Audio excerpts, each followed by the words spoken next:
غاज़िब Israel ने लबनानी हुकूमत के साथ फ्रेम वर्क मुआहदे के बाद जनूबी लबनान पर हमले तेज़ कर दिए। सहूनी फ़ौज ने ज़िला नबतिया में शदीद बमबारी की और दावा किया कि उसने हिज़्बुल्लाह के ठिकानों को निशाना बनाया है। बयान के मुताबिक कार्रवाई में हिज़्बुल्लाह के अस्करियत पसंद मारे गए, जबकि रॉकेट लॉन्चर साइट्स को भी तबाह कर दिया गया।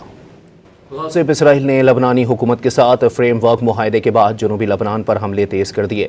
सहूनी फ़ौज ने ज़िला नबतिया में शदीद बमबारी की और दावा किया कि उसने हिज़्बुल्लाह के ठिकानों को निशाना बनाया है। बयान के मुताबिक कार्रवाई में हिज़्बुल्लाह के अस्करियत पसंद मारे गए, जबकि रॉकेट लॉन्चर साइट्स को भी तबाह कर दिया गया। غاज़िब इसराइल ने लबनानी हुकूमत के साथ फ्रेम वर्क मुआहदे के बाद जनूबी लबनान पर हमले तेज़ कर दिए।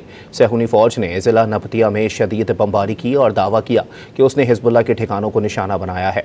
बयान के मुताबिक कार्रवाई में हिज़्बुल्लाह के अस्करियत पसंद मारे गए, जबकि रॉकेट लॉन्चर साइट्स को भी तबाह कर दिया गया। غاज़िब इसराइल ने लबनानी हुकूमत के साथ फ्रेम वर्क मुआहदे के बाद जनूबी लबनान पर हमले तेज़ कर दिए।